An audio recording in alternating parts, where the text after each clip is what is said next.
কম দামের খেজুর ভালো হয় না, তাই বেশি দাম দিয়ে খেজুর কিনে এনেছি। আর বেশি দাম দিয়ে খেজুর কিনে আনার পরে খেজুরের এই অবস্থা দেখুন। মানুষ কাকে বিশ্বাস করবে?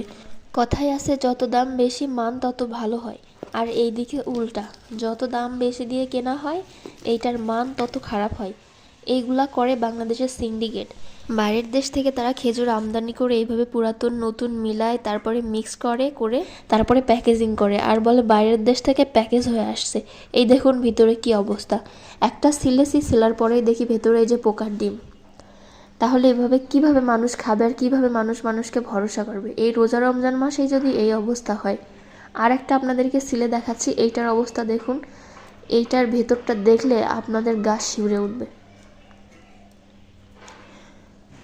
এই দেখুন, এইটার ভেতরে কালো কালো ছত্রাক পড়ে গেছে। মানে খেজুরটা কতদিন পুরাতন হইলে এটার এইভাবে ছত্রাক পড়ে দেখুন। কালো কালো ছাই ছাই মতো ছত্রাক হয়েছে এইটার ভিতরে। এইটা কিভাবে মানা যায় বলুন? মানুষ কাকে বিশ্বাস করবে? আমরা কি খাচ্ছি টাকা দিয়ে? এগুলো আমরা কি খাচ্ছি? অথচ প্যাকেটের গায়ে কি সুন্দর করে লেখা আছে date, expire date, magnify date, সব কিছু লেখা আছে, বেস্ট কোয়ালিটি। তাহলে এমন হওয়ার কারণটা কি? এটা তো বাংলাদেশের সিন্ডিকেটেরই কাজ।